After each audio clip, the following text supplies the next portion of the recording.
So a subscriber asked me to review Basic.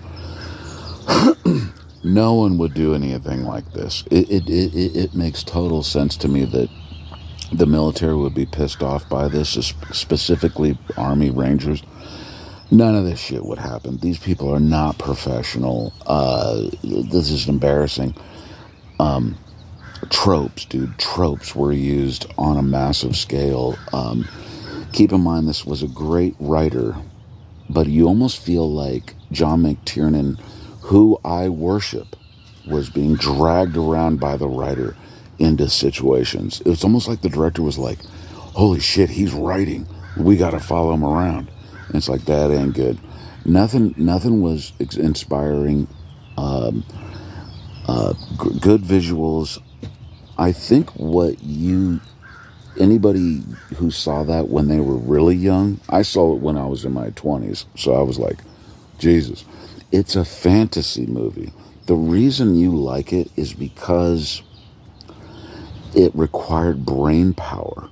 You had to sit there and think. That's why it was a struggle for the public to accept it. I have to sit here and think. I thought I was watching a John McTiernan movie that was going to be like, you know, John McTiernan was Michael Bay before Michael Bay existed. And now I got to sit here and I'm solving a puzzle, a massive puzzle. It just was not a good move.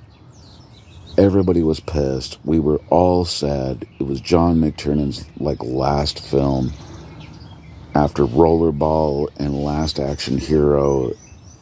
And it's like, oh man, N13 Warrior failed. You're like, oh no. And you're like, it's just like, oh man, and now I got to put this huge fucking puzzle together.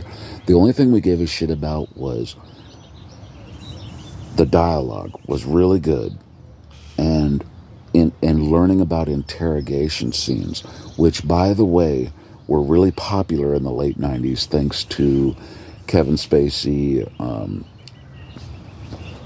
The Usual Suspects. That was like a trend back then to make smart movies, and we loved it. But besides that, Connie Nielsen, oh my God, dude, I want her babies. If she could get me pregnant and I can have Connie Nielsen babies, dude, she is smoking.